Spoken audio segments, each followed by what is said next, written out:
dia baru bilang bahwa kamu tahu nggak pas lagi kita ziarah, lagi ziarah yang terakhir ke makam terakhir, itu posisinya itu bapak di tengah, Mas Haji sebelah kanan, saya sebelah kiri. Tapi nggak tahu kenapa, Beb, pas aku lagi doa, aku tuh denger kamu tuh ngucapin kalimat syahadat di telinga sebelah kananku, ngomong kayak gitu. Itu pas saya bilang ke Mas Haji, Mas, aku mau masuk Islam lagi. Bapak sama Mami belum tahu nih Pak Ustaz. Akhirnya Bapak sama Mami lagi keluar, saya suruh pulang cepat. Bapak sama Mami saya kasih tahu, di mereka sujud syukur. Masya Allah. Jadi selama 13 tahun mereka itu ngetok pintu untuk kembaliin Nania lagi. Itu Ustaz. Kabarnya gembala yang bilang gini, Vano, Anda kalian berdua jadi TO. Saya bingung, saya tanya, maksudnya jadi TO gimana Om? Iya Vano, ini kalian berdua jadi TO mau dibunuh. Saya makin kaget, saya tanya lagi, maksudnya mau dibunuh gimana Om? Jadi gini Vano, ada beberapa orang atau ada sekelompok orang yang beranggapan karena istri saya ini memutuskan untuk mengikuti Yesus Kristus, maka hukum mereka istri saya ini darahnya halal untuk diminum. Dan gak sampai situ, gembalanya juga ngomong, dan tadi malam sebelum kami menjemput kalian berdua, kami sudah menemukan ada bom di bawah panggung tempat kalian akan KKR malam hari ini. Assalamualaikum warahmatullahi wabarakatuh. Berjumpa lagi dengan Jadir MC ya, channel yang mengedukasi dan menghibur. Viral ya teman-teman. Viral pernyataan dari Revano dan juga Asmiranda yang mengatakan bahwa saat Asmiranda memilih murtad, memilih keluar dari Islam, mereka berdua diancam. Mereka dua ingin dihabisi. Bahkan dikatakan apa? Darahnya halal karena dia murtad. Mereka coba dibunuh, bahkan ditemukan bom di lokasi mereka akan memberikan kesaksian. Ini sungguh fitnah yang kejam ya. Ini sungguh fitnah yang benar-benar parah sekali. Framing yang sangat jahat. Kesaksian yang memang ditujukan untuk menjelekkan agama Islam dan membuat penonton-penonton Kristen kasihan kepada mereka berdua. Dan video ini viral dan dapat tanggapan yang begitu banyak. Bahkan saya juga ditelepon, di DM, ya, di WA oleh beberapa teman-teman yang mempertanyakan, apa benar kejadian tersebut? Ini harus ditelusuri dan sudah selayaknya pihak kepolisian mencari tahu kebenaran. Apalagi mereka mengatakan ditemukan bom, teman-teman. Ditemukan bom di lokasi tempat mereka akan memberikan kesaksian. Ini kan satu hal yang konyol. Bagaimana mungkin panitia temukan bom, terus mereka bisa jinakkan sendiri? Mereka bisa antisipasi bom sendiri tanpa menghubungi pihak gegana, pihak kepolisian untuk menjinakkan bom tersebut. Kan nggak mungkin. Memangnya full-timer gereja, pendeta, itu bisa jinakkan bom. Coba kalian pikir. Nah, ini kan kesaksian yang jahat ya. Bahkan ini akhirnya mulai viral, teman-teman. Kalau sebelumnya mungkin teman-teman muslim banyak yang nggak tahu bahwa Asmiranda dan Jonas, ya, mereka sering bersaksi seperti ini di gereja saat mereka pertama sekali meninggalkan Islam.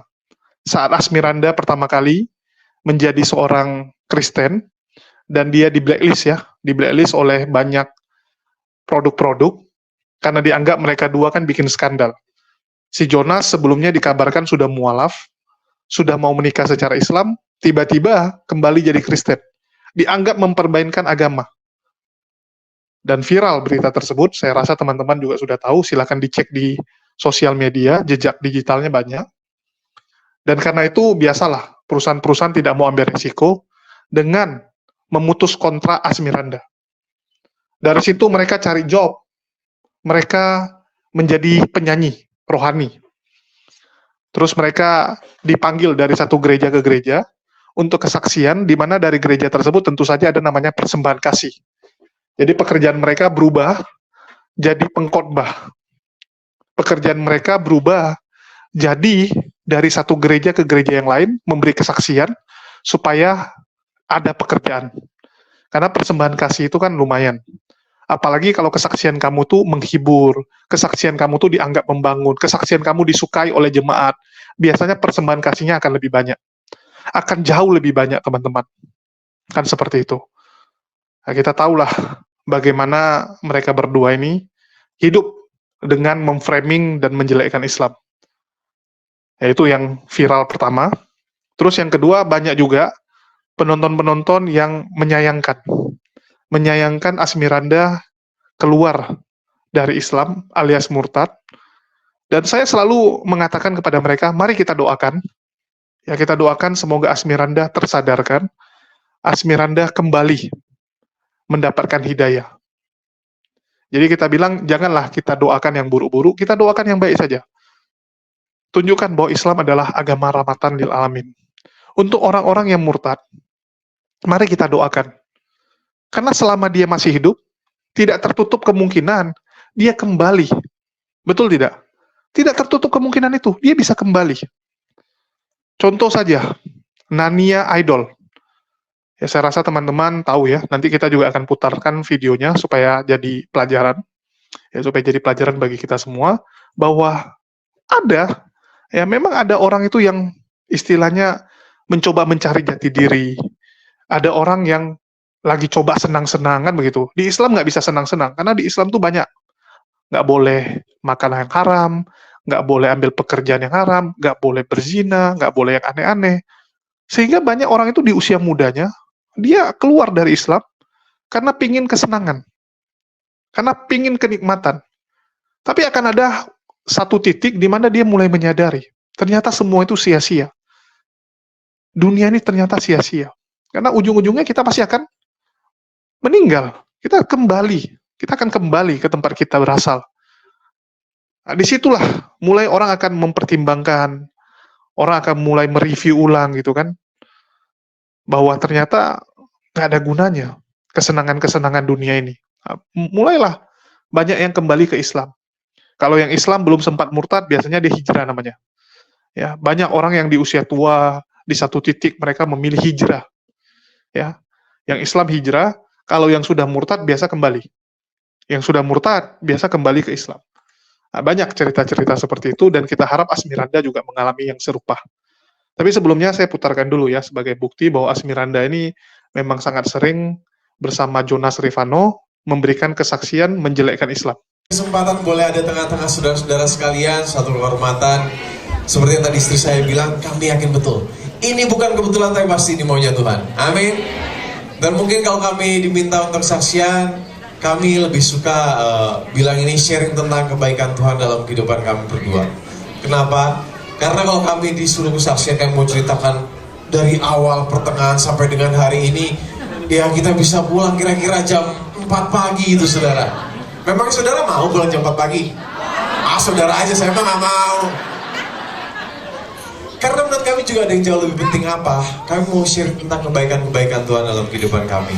Dan memang tanpa kami harus cerita panjang lebar, kami yakin betul saudara-saudara ini udah jauh lebih ngerti lah tentang cerita kami berdua. Iya kan? Apalagi ibu-ibu nih, kelihatan dari sini ibu-ibu mukanya muka-muka infotainment semuanya. Jadi ya sedikit banyak pasti tahu lah tentang cerita kami berdua. Simpelnya gini, ketika saya dan istri saya dipersatukan dalam satu pernikahan yang kudus, kami ada dalam satu masalah di mana istri saya sendiri ketika dia memutuskan untuk mengikuti Yesus Kristus, banyak yang bilang kalau hidupnya bakal susah. Dan memang gak sedikit juga mungkin orang-orang yang mengutuki istri saya ini. Dan memang kami akui gak sedikit juga istri saya harus kehilangan beberapa pekerjaannya. Tapi sekali lagi bukan ini yang mau kami sampaikan pada malam hari ini. Apa yang mau kami sampaikan? Kami cuma mau sampaikan satu hal. Puji Tuhan untuk setiap masalah yang Tuhan izinkan terjadi dalam kehidupan kami berdua. Kenapa puji Tuhan? Karena akhirnya melalui masalah demi masalah itu, kami jadi mengerti kalau kami ini sebenarnya berbeda dengan orang-orang yang mungkin ada di luar sana. Kami berbeda dengan orang-orang yang kalau bisa dibilang tuh orang-orang duniawi. Memangnya apa yang membedakan kami? Kami yakin betul, kami punya Roh Kudus dalam kehidupan kami. Amin. Mungkin sebagian dari saudara juga menatap kami sambil bingung-bingung gitu kan, dan bertanya emangnya apa sih yang Roh Kudus kerjakan dalam kehidupan kalian berdua. Gini, yang jelas di tengah-tengah masalah yang mungkin terjadi dalam kehidupan kami, Roh Kudus ajarkan kami untuk lebih tenang lagi, untuk gak usah khawatir. Gini, kalau kami boleh sedikit kesaksian, mungkin kesaksian kami tentang kehidupan pelayanan kami yang dimana tadi istri saya sudah bilang, sudah hampir 3 tahun ini Tuhan boleh pakai kami berdua untuk melayani Tuhan. Kami boleh bersaksi di mana-mana, kami bersaksi dari Sabang sampai Merauke, bahkan sampai ke luar negeri. Kami yakin betul itu semua hanya karena anugerah Tuhan, bukan karena kuat dan hebat kami. Dan ceritanya kami pernah diundang di salah satu daerah di Indonesia ini.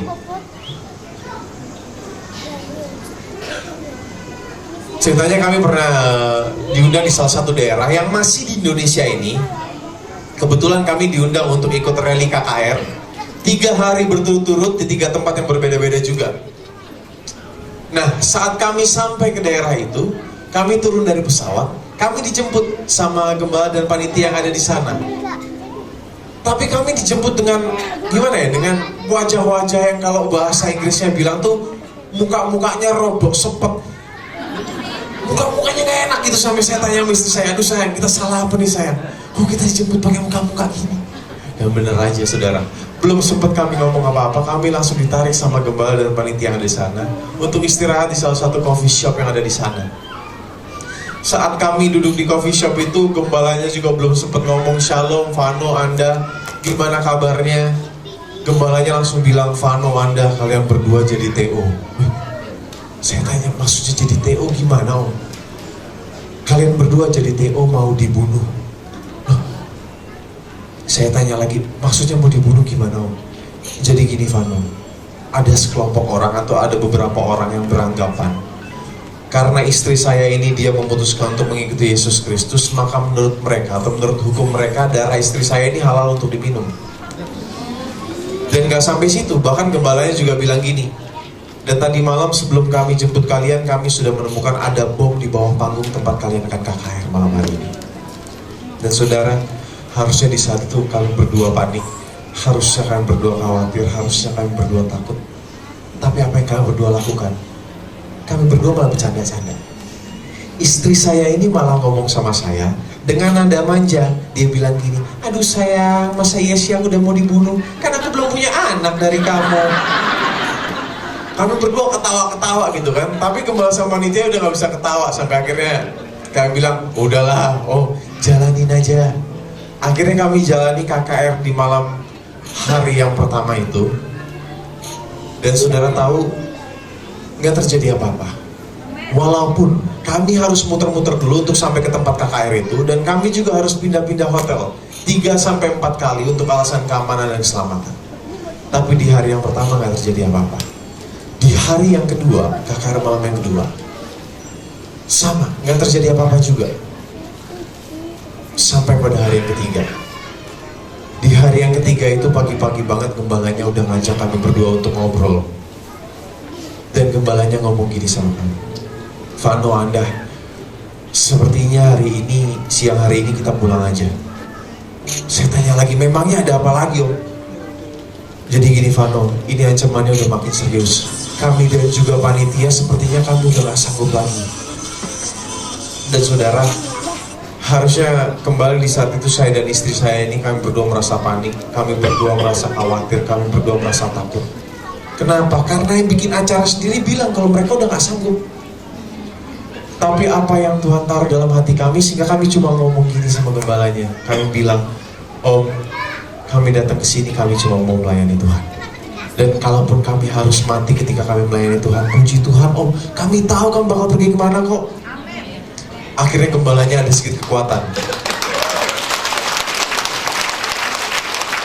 Akhirnya gembalanya ada sedikit kekuatan dan dia tanya, "Jadi gimana Vano?" "Udahlah Om, sikat aja."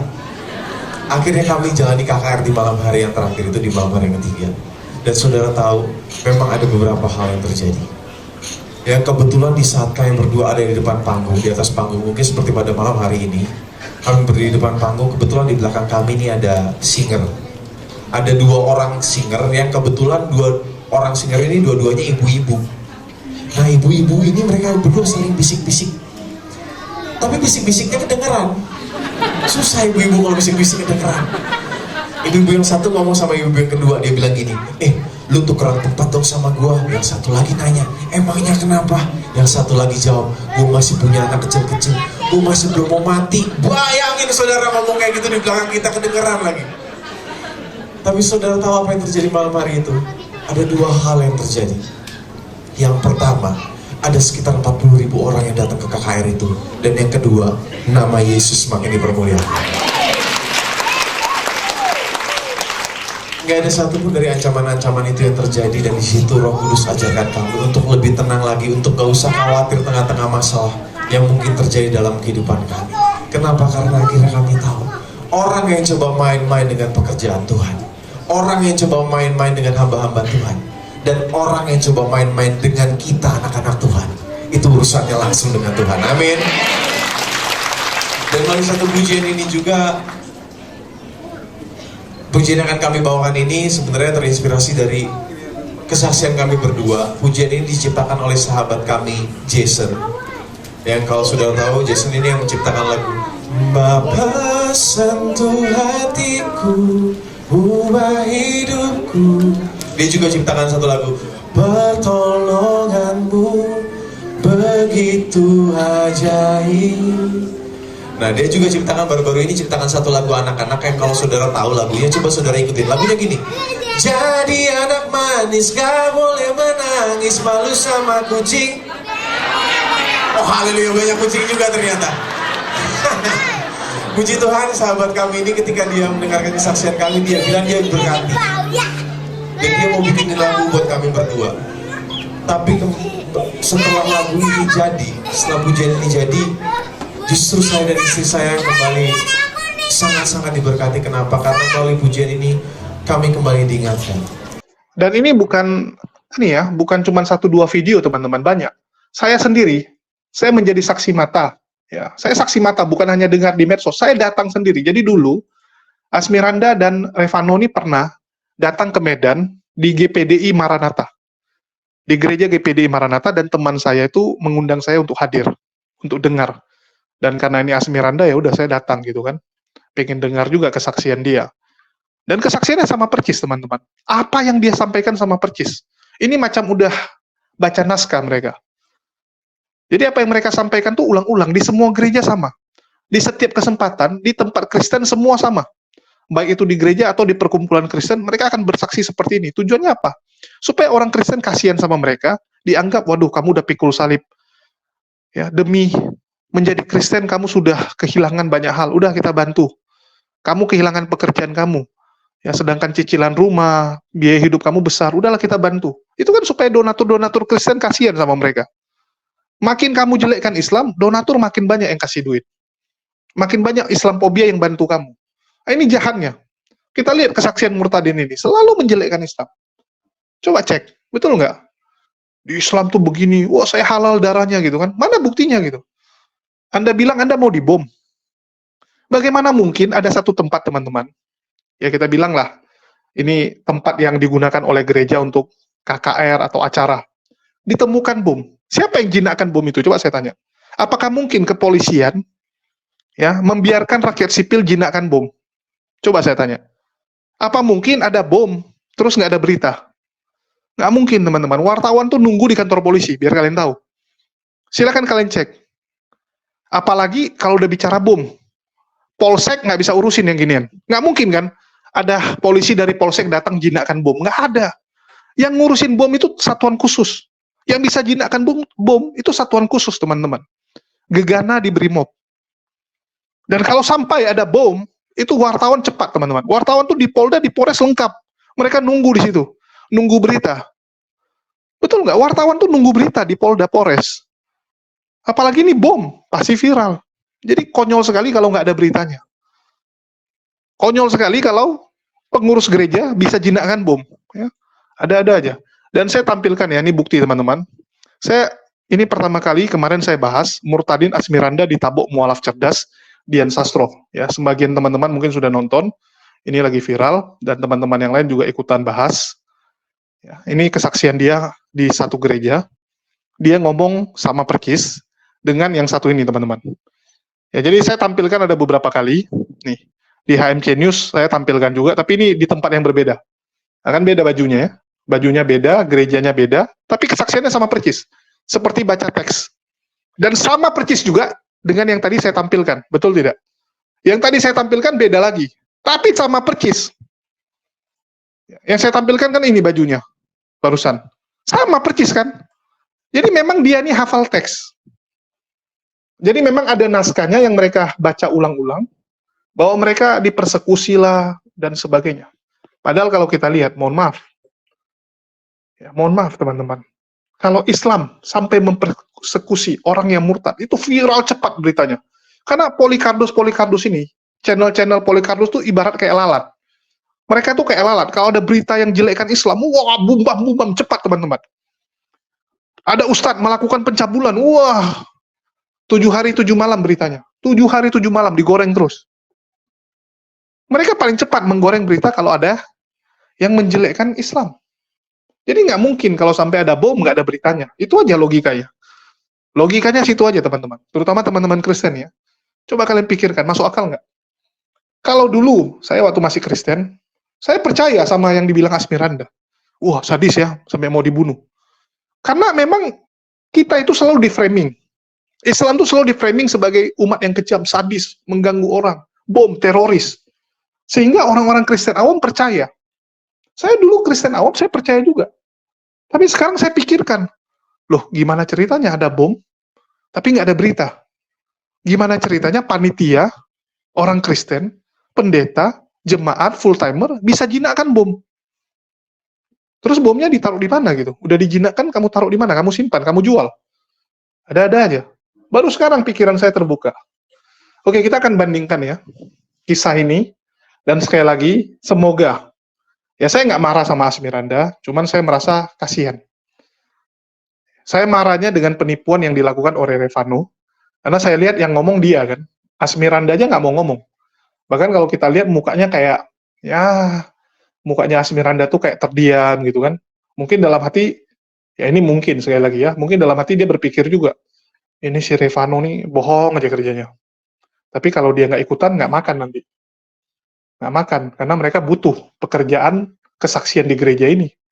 Mereka butuh donasi dari jemaat-jemaat ini. Udahlah, yang penting bukan aku yang nipu, aku diam, Revano aja yang nipu. Bisa jadi seperti itu kan. Itulah kenapa gestur ekspresinya seperti itu. Dan sekali lagi teman-teman, dari sini kita belajar ya, jangan jatuh kepada lubang yang sama yang dialami oleh Asmiranda. Ini kan imbas karena dia pacaran beda iman ya. Sok-sokan pacaran beda iman. Semoga kita nggak menjadi seperti si Asmiranda ini. Oke, terus apa yang bisa kita lakukan? Ya kita kasihan sama Asmiranda dan kita doakan dia. Jadi banyak teman-teman WA saya, nanya kepada saya, komentar kepada saya, ya kira-kira gimana tuh Bang? Saya bilang ya udahlah, kita doakan saja. Kita doakan Asmiranda ini kembali mendapatkan hidayah, kembali ke jalan yang benar. Ya, itu aja yang bisa kita doakan. Sama seperti yang dialami oleh Nania Idol. Nania Idol juga mengalami yang sama kan. Oke, kita dengarkan dulu ya, nih dari Nania Idol. Ya sih gini sih, kalau dari saya sebenarnya itu hanya sebatas mendengar tapi jangan sampai ke hati. Ya. Apapun itu. Bagus. Karena apa? Kita harus bisa membanting diri kita sendiri. Ya. Saya juga nggak mau terima jadinya jadi pahit untuk diri saya sendiri untuk jadi racun. Jadi cuma sebatas mendengar, saya nggak mau simpan apapun itu. Betul. Nah, Ustaz juga jadi penasaran nih, mumpung ketemu langsung. Boleh. Karena kan kalau ngomong-ngomong di luar takut kita tergelincir jadi bigos. Betul. Dan hati-hati yang super bigos nih, bukan katanya loh. Ini hadis sahih. Begitu Nabi melewati 2 kuburan, tiba-tiba Nabi nangis terseduh-seduh. Sahabat Abdullah ibn Abbas nanya, ya Rasulullah, di mana bakaita? Kenapa engkau menangis ya Rasulullah? Nabi jawab, wahai Abdullah ibn Abbas, ini kedua makom ini lagi diseksa di alam barzahnya. Lantas sahabat nanya lagi, ya Rasul, apa penyebabnya? Dengerin para jamaah ya, opas kuat ini, apa jawaban Rasulullah? Yang satu diseksa karena urusan kencing nggak benar istinjanya. Makanya hati-hati kepada para ikhwan, para laki-laki yang kadang-kadang di saat lagi buang air kecil udah kayak kuda gitu ya, diri gitu kan, lantas istinjanya ya hati-hati tuh, itu jangan dianggap remeh. Mudah-mudahan nanti ada tema sendiri kita bahas. Nah yang satu lagi, kenapa ya Rasulullah satu lagi? Yang satu lagi karena semasa hidupnya mundar-mandir ke sana kemari, selalu mencari tahu, kepo urusan orang lain. Jadi membuka aib yang padahal ya di saat dia bohong jadi fitnah, di saat dia benar jadi ghibah. Dan itu hati-hati, dosa yang paling bahaya itu. Bahkan dalam hadis yang lain Nabi menyebutkan lebih dahsyat daripada berzina. Wow. Jadi mungkin ini buat teman-teman juga ya. Ustaz lagi langsung. Kayaknya Ustaz udah mau keluar, ngomong langsung. Gini ya, kalau boleh tahu, pertama nih, dulu saat memeluk akidah Islam, lantas ada rasa keinginan untuk berpindah keyakinan. Nah, ini dari dunia dulu, apa yang menyebabkan Mbak Nania itu sehingga dari sejak lahir sudah Muslim, kemudian berpindah keyakinan ke agama yang lain. Jadi sebenarnya itu karena baca Alkitab sih, baca Alkitab, terus saya menjalankan sholat tahajud. Dari situ keganggu tuh sama tulisan kita patut percaya bahwa Yesus benar-benar ada gitu, Ustaz. Setelah itu saya sholat, terus pas lagi berdoa, nih kepikiran kalau misalkan Yesus tuh ada, tunjukin ke saya bilang gitu. Terus akhirnya saya balik lagi tidur, terus nggak lama sih itu antara tidur dan enggak sebenarnya gitu kan, itu kamar pintu saya tuh diketok. Pintu kamar diketok 3 kali, Ustaz. Dan di situ ada visual itu muka manusia gitu kan. Terus dan saya tuh nggak berani ngomong sama siapa-siapa, saya simpan sendiri gitu kan. Karena kenapa saya meyakini itu adalah Yesus? Karena saya habis baca Alkitab dan berdoa begitu. Saya simpan, kejadian saya simpan sampai akhirnya saya berani ngomong ke bukan orang tua dulu tapi teman-teman saya. Gitu, teman-teman saya, terus teman-teman saya bilang, "Nania, kamu tuh sudah terpilih, kamu tuh dipilih sama Tuhan gitu kan. Kamu coba belajar dulu seperti apa gitu kan." Nah, prosesnya itu sebelum saya akhirnya memutuskan untuk baptis itu 3 bulan. Saya benar-benar belajar tentang Alkitab itu seperti apa gitu kan. Nah, di situ tuh mulai ada rasa-rasa nyaman gitu. Sampai akhirnya saya memutuskan untuk ya sudah, berarti saya mau akhirnya baptis. Baptis pun juga pas hari waktu itu hari lagi maghrib. Jadi pas Allahu Akbar saya baptis di Bandung waktu itu. Nah, yang dikerjain waktu itu, jadi sebelumnya itu saya tuh punya indera keenam. Saya bisa melihat orang mau meninggal tuh tahu nih waktu saya masih di Muslim ya. Itu saya tahu. Nah, pas lagi sudah selesai baptis itu hilang gitu loh. Jadi pertama kali yang dikerjain tahu untuk semua orang, terutama untuk saya sendiri. Iya, maksudnya kepada kerabat-kerabat terdekat atau saudara. Iya, si fulan nih akan meninggal. Itu ada kayak informasi gitu. Bukan informasi, jadi saya melihat gitu. Misalkan nih, saya datang, nah kejadian itu sering banget. Saya datang ke rumah sakit gitu, Misalkan saya diajakin sama dijenguk orang sakit gitu. Saya udah bisa prediksi meninggalnya tuh jam berapa. Jadi diambilnya itu dari ujung jempol kaki sampai lepas. Saya bisa melihat itu. Dan ketika saya sudah baptis itu hilang semuanya, Ustaz. Hilang sama sekali nggak ada. Sama sekali itu bersih banget, mata tuh kayaknya itu bening banget. Saya dulu tuh suka banget yang kalau di jalan tiba-tiba astagfirullahaladzim, kaget apa lewat gitu. Kalau misalkan lagi ngapain itu ada pesan gitu, tolong cariin mataku dong, cariin hidungku, jariku, kayak gitu-gitu, gitu loh. Jadi kayak nggak tenang gitu. Nah, sampai akhirnya saya lebih tepatnya mempelajari Alkitab dan saya akhirnya baptis itu hilang gitu loh. Jadi ada kenyamanannya di situ. Gitu. Akhirnya selama 13 tahun itu saya ke agama lain. Bapak sama mami masih belum tahu. Mereka tahunya dari orang lain, dari berita segala macam. Kalau misalkan saya lagi pelayanan, mereka masukin YouTube kayak gitu-gitu sampai mereka akhirnya dengar dan mereka kecewa. Saya sempat dibuang gitu kan, ibaratnya tidak diakuin anak yang memang iya betul nggak masalah gitu. Cuman sekarang ini lebih hati orang tua tuh gimana sih gitu kan.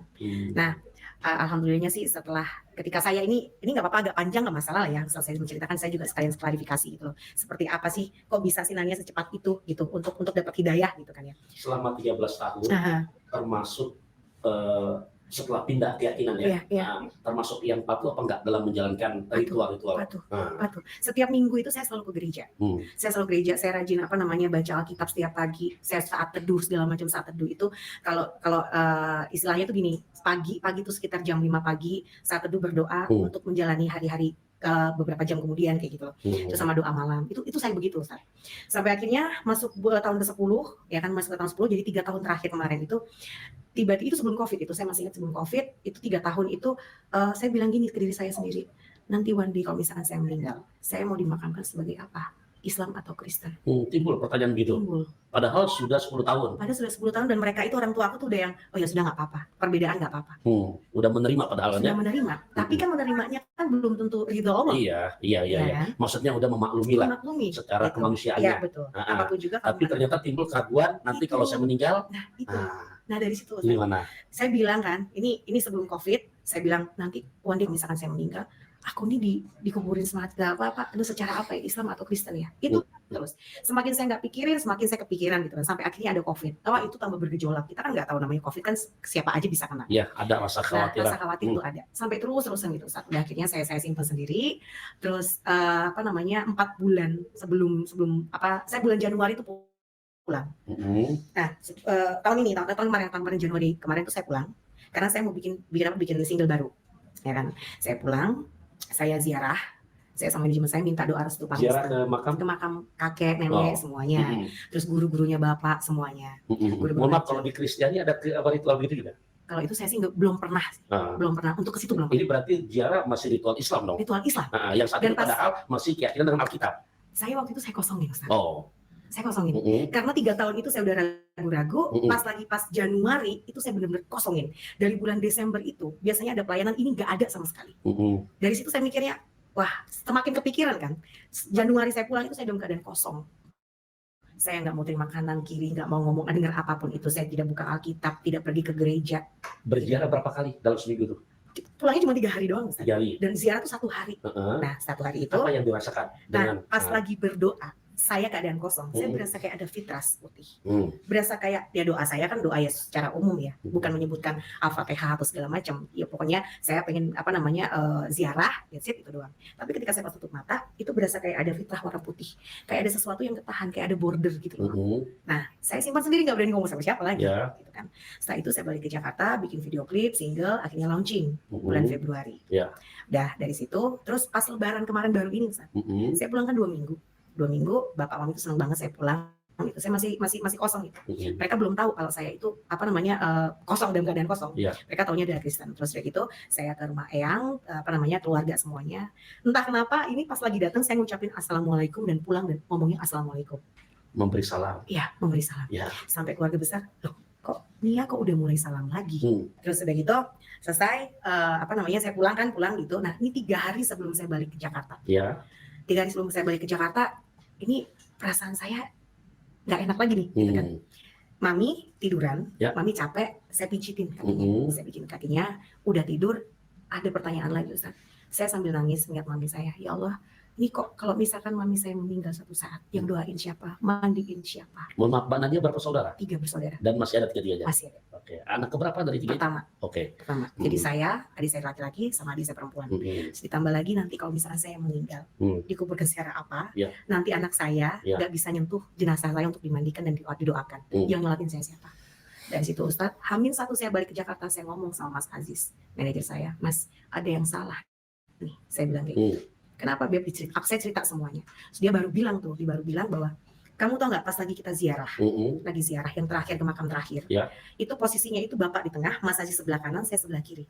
Tapi nggak tahu kenapa Beb, pas aku lagi doa, aku tuh denger kamu tuh ngucapin kalimat syahadat di telinga sebelah kananku, ngomong kayak gitu.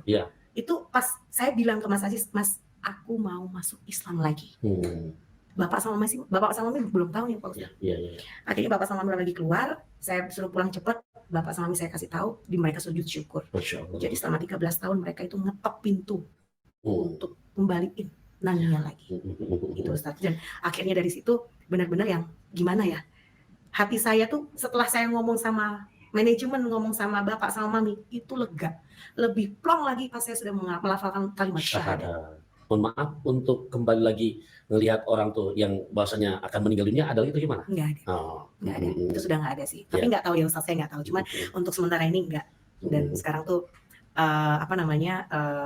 saya sih lagi memperbaiki diri untuk, kan semuanya kan karena kebiasaan ya Pak Ustaz. Untuk memulai lagi sholat. Ya, di sini kan kalau Ustaz ambil benang merah,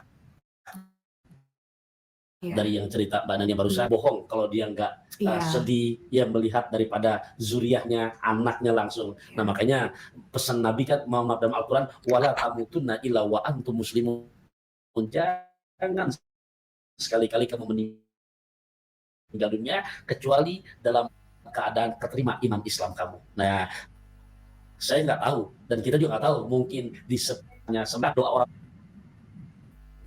orang tua yang tulus, laksana doanya Nabi kepada umatnya. Ya, dan saya percaya gini loh Pak Ustaz, orang tua itu adalah Allah yang nyata untuk di dunia. Karena apapun juga ridho orang tua itu luar biasa. Ketika orang tua bilang iya, maka akan jadi iya, kalau enggak ya enggak. Meskipun bibir ngomong iya tapi hati tidak. Jadi pasalnya Quran, penempatan orang tua itu disamakan dengan Allah di surat Luqman ayat 14. Ini buat Ustaz, buat Mbak Nania, juga buat para pemirsa yang mengikuti kajian kita ini. Apa kata Quran? Anishkurli wali walidayk, bersyukurlah kamu kepadaku, yaitu Allah dan kedua orang tua kamu. Jadi ya nggak bisa ini, Duh, saya merinding. nggak bisa kalau nggak saya bisa jalan. Ya kita patuh 5 waktu, kita patuh puasa Ramadan, kita patuh untuk bersedekah. Tapi kalau sama orang tua kita ngebangkang, mohon maaf, sia-sia. Pun sebaliknya, kalau bahasa saya, pemirsa, kau bikin senang hati orang tua kamu, pasti Allah bikin lancar rezeki kamu. Amin, alhamdulillah. Terus itu banyak banget Pak Ustadz. Banyak banget mereka tuh yang bilang kan, Nania semoga istiqomah. Amin. Gitu, doa dari mereka semuanya, dan mereka welcome back segala macam kayak gitu kan. Nah, aku tuh pengen tahu sebenarnya Pak Ustadz, istiqomah itu seperti apa sih? Jadi istiqomah ini, Mbak Nania, kalau Ustadz berikan umpama, analogi, tahu kan di lautan banyak ombak. Oke, bahkan terkadang bukan hanya ombak, badai. Nah, di situ ada karang. Nah, karang itu di situ kehantam ombak, kehantam badai, tsunami, dia nggak akan bergeser sedikit pun. Itu perumpamaan orang yang istiqomah. Jadi laksana akar pohon, ya kehantam oleh angin puting beliung, kehantam oleh yang namanya angin puyuh, kehantam oleh kendaraan, bukan pohonnya yang condong, tapi mobilnya yang mentah. Istiqomah. Sekarang ada lagi nih Pak Ustadz, saya mau nanya, hukumnya seperti apa sih Pak Ustadz kalau seperti saya ini dari Islam, terus ke Kristen, balik lagi ke Islam, seperti apa sih Pak Ustadz? Ya, di dalam Al-Quran, di mana Allah memberikan satu contoh di surat ke-16, juz ke-14, ayat ke-106. Nanti Mbak Nania boleh lihat, saya ulang lagi biar lebih tegas, surat ke-16, surat An-Nahl, ayat 106. Di situ pernah ada salah seorang sahabat Nabi namanya Ammar bin Yasir. Ini bukan cerita hoax, bukan dongeng, bisa dipertanggungjawabkan kebenarannya. Jadi dia punya ayah dan bunda, itu mohon maaf, karena mengikuti agama Nabi, itu Islam, akhirnya karena seorang budak, itu sama tuannya besi yang tajam dipanaskan, lantas ditancapkan dari anusnya, tembus sampai ke ubun-ubunnya. Meninggal dunia lah. Nah, di sini ada anaknya, namanya Ammar bin Yasir makanya. Dia menyaksikan ayahandanya meninggal, begitu adanya. Dia menyaksikan ibundanya pun demikian. Akhirnya di hatinya berpikir, ya Allah, kalau saya mengikuti kata hati tetap di hadapan mereka ngaku Islam, saya akan mengalami jejak yang sama. Sementara saya masih muda, ya Allah, saya ingin membantu perjuangan Rasulullah. Akhirnya dia mengucap untuk menyelamatkan diri, tapi hatinya tetap berakidah, berkeyakinan agama Rasulullah, menyelamatkan diri dengan tujuan saya pengen membantu Rasulullah. Alhasil dia mengatakan udah pindah akidah, udah pindah keyakinan. Saat itu selamat dari siksaan seperti ayah ibundanya, cuman rame di kalangan para sahabat. Dibilanglah munafik, dibilanglah macam-macam. Parah, imannya tipis, pencitraan. Sampai begitu besoknya dia datang ke masjid, habis dicaci maki oleh para sahabat. Nabi tersenyum karena Nabi tahu keimanan beliau. Turunlah ayat surat An-Nahl ayat 106. Orang yang ingkar kepada Allah, sementara hatinya tetap beriman kepada Allah, karena untuk menyelamatkan diri, maka tetap keterima keislamannya. Turun ayat buat Ammar bin Yasir. Nah, baru Nabi jelaskan, para sahabat pun akhirnya baru bisa menerima. Nah, intinya untuk orang yang tadinya berbeda keyakinan, masuk agama Islam, siapapun orangnya, Nabi memberikan garansi, kayaumin waladathu ummuh. Maka kondisi orang tersebut seperti hari baru dilahirkan dari ibundanya. Banyak teman-teman yang nanya kepada saya, apa sebenarnya yang terjadi kepada diri saya. Seperti yang teman-teman bisa lihat ya, saya kembali harus bolak-balik dari Jakarta ke Medan untuk memenuhi panggilan dari Polda Sumatera Utara. Ini mirip dengan kondisi tahun lalu, di mana para Polikardus ngamuk besar setelah saya dianggap sebagai biang kerok, sebagai otak yang membuat Saifuddin Ibrahim viral, Paul Jang viral, Rudi Simamora alias anak Batak viral hingga masuk ke dalam penjara. Sehingga mereka berusaha untuk bisa membalas dendam dan juga membungkam saya karena dianggap sebagai batu sandungan, dianggap sebagai penghalang dari tujuan mereka. Tahun lalu, 9 kali saya harus bolak-balik dari Jakarta ke Medan, dan berakhir dengan channel saya, yaitu Hidayah Mu'alaf Channel, disita oleh pihak Polda Sumut. Dan tahun ini, teman-teman, karena saya begitu agresif, begitu aktif, membongkar modus-modus Polikardus, seperti bagaimana saya membongkar pernyataan Pendeta Gilbert Lumondong yang menghina zakat dan cara sholatnya umat muslim. Serta saya membongkar hasil kajian, hasil riset dari Ketua Biblika BNPT KKI, Pendeta Dr. Yonatan Purnomo yang setelah melakukan riset mengakui bahwa Bible yang digunakan teman-teman Kristen itu salah. Bahkan Trinitas itu juga salah menurut Dr. Yonatan Purnomo. Hal tersebut tentu saja membuat marah Polycarpus karena dianggap saya menggunakan tangan orang-orang mereka sendiri untuk menampol, untuk menghajar mereka. Dan itu membuat jemaat mereka goyang, membuat jemaat mereka kebingungan. Karena kalau tidak mau percaya, itu bukan statement saya, tetapi itu statement dari pakar-pakar mereka sendiri. Sehingga banyak orang yang percaya dan memilih meninggalkan tempat mereka. Dan sekali lagi teman-teman, Polda Sumut dipakai untuk menghentikan saya.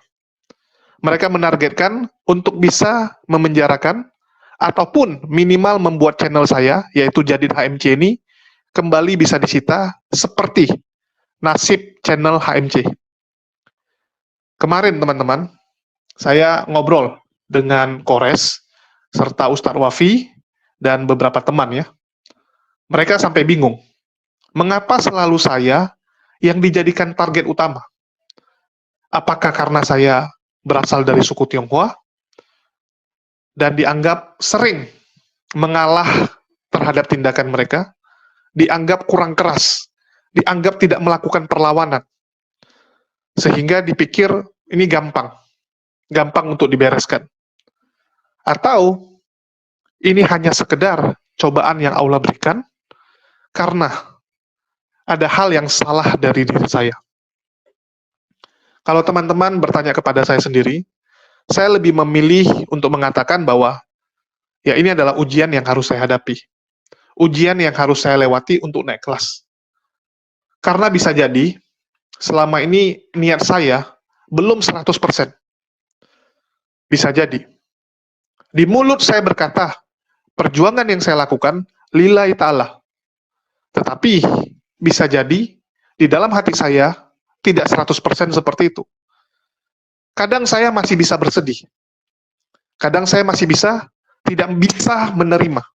Ada perasaan tidak bisa menerima atas ujian, atas cobaan yang saya hadapi ini. Saya masih sering bersedih dan melihat banyak teman-teman yang mempertanyakan itu.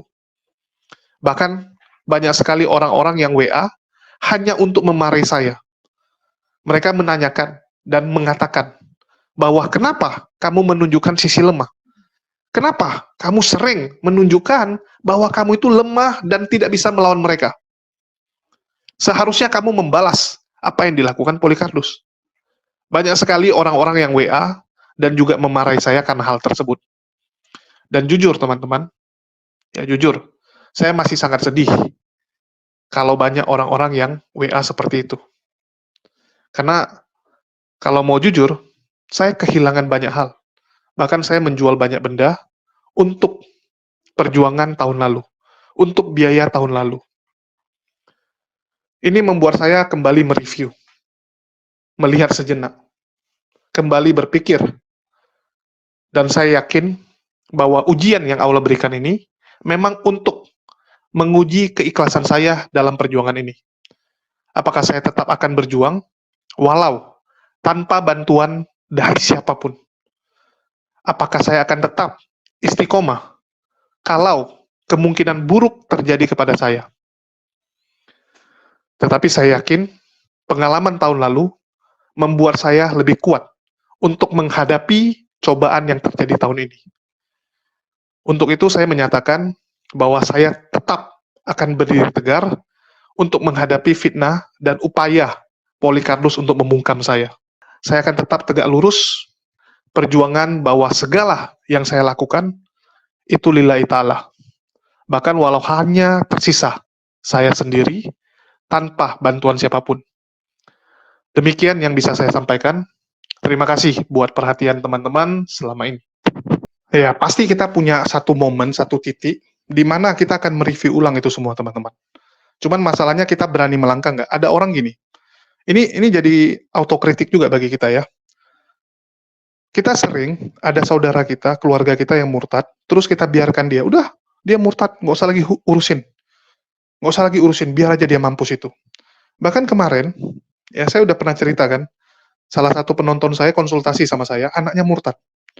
Anaknya murtad karena pacaran dengan orang Kristen, terus dia memilih ikut keyakinan pacarnya. Dia laki, anaknya laki, dulu ahli ibadah. Anaknya dulu ahli ibadah. S2, orang cerdas. Tapi bisa murtad. Terus mamanya langsung putus hubungan. Baru-baru ini saya suruh berhubungan terus, komunikasi terus. Terus mamanya bilang, oh kalau gitu saya mau ajak dia liburan boleh nggak? Saya bilang aja. Iya, dia bilang, tapi saya kesal kalau lihat anak saya, pas mau makan doa dia. Doa dia, Yesus gini-gini. Saya bilang itu saat ibu ya kembali mengajarkan dia. Tanya sama dia, itu doa kalian siapa yang ngajari? Siapa yang ngajari? Pendeta yang ngajari? Atau memang Yesus ngajari berdoa gitu? Loh, iya gitu ya? Iya, saya bilang. Jadi ibu makin sering ketemu dia, makin bisa ibu kasih jelas. Kasih tahu dia bahwa yang kamu lakukan itu bukan perintah Yesus. Yang kamu lakukan itu ajaran bapak-bapak gereja. Nggak ada Yesus ngajarin itu. Saya bilang malah bagus, harus komunikasi terus. Jangan putuskan hubungan. Kalau ada yang murtad, jangan putus hubungan, teman-teman. Rangkul dia. Rangkul dia. Ini kesalahan kita. Sering ya, kita berpikir kalau yang murtad tuh dibiarin aja. Biarkan dia mampus. Nanti begitu dia susah, dia kembali, mohon-mohon, baru kita rangkul. Nggak mungkin dia mohon-mohon sama kamu, kecuali udah pilihan terakhir. Kalau dia susah pun, dia pasti lebih memilih minta tolong sama teman yang lain. Minta tolong sama gereja. Minta tolong sama gembalanya. Karena dia anggap kamu sudah ninggalin dia. Saya ambil contoh istrinya joker swasta. Winda. Dia kan murtad. Nikah sama joker swasta, murtad. Waktu dia susah, dia nggak minta tolong sama orang tuanya. Karena orang tuanya buang dia. Orang tuanya putus hubungan sama dia. Yang nolong siapa? Gereja. Yang nolong gereja, teman-teman.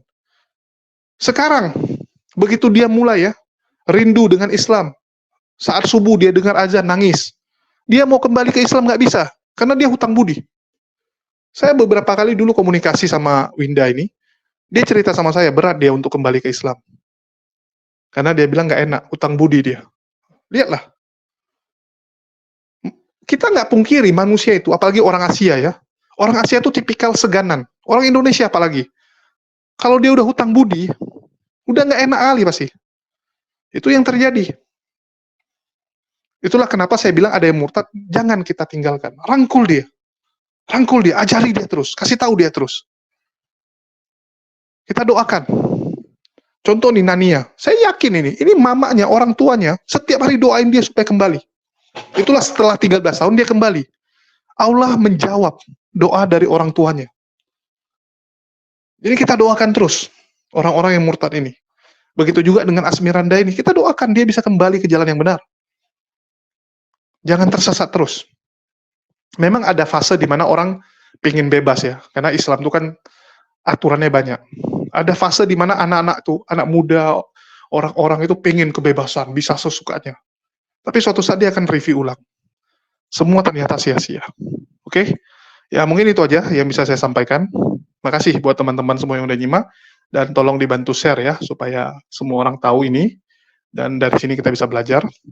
Dan sekali lagi teman-teman, ya makasih buat dukungan kalian. Semoga saya kuat untuk menghadapi cobaan ini. Karena memang walaupun berat, ini harus saya hadapi. Ini konsekuensi yang harus saya alami. Oke, makasih buat semuanya. Di akhir kata saya ucapkan, wassalamualaikum warahmatullahi wabarakatuh. Sampai jumpa di lain kesempatan.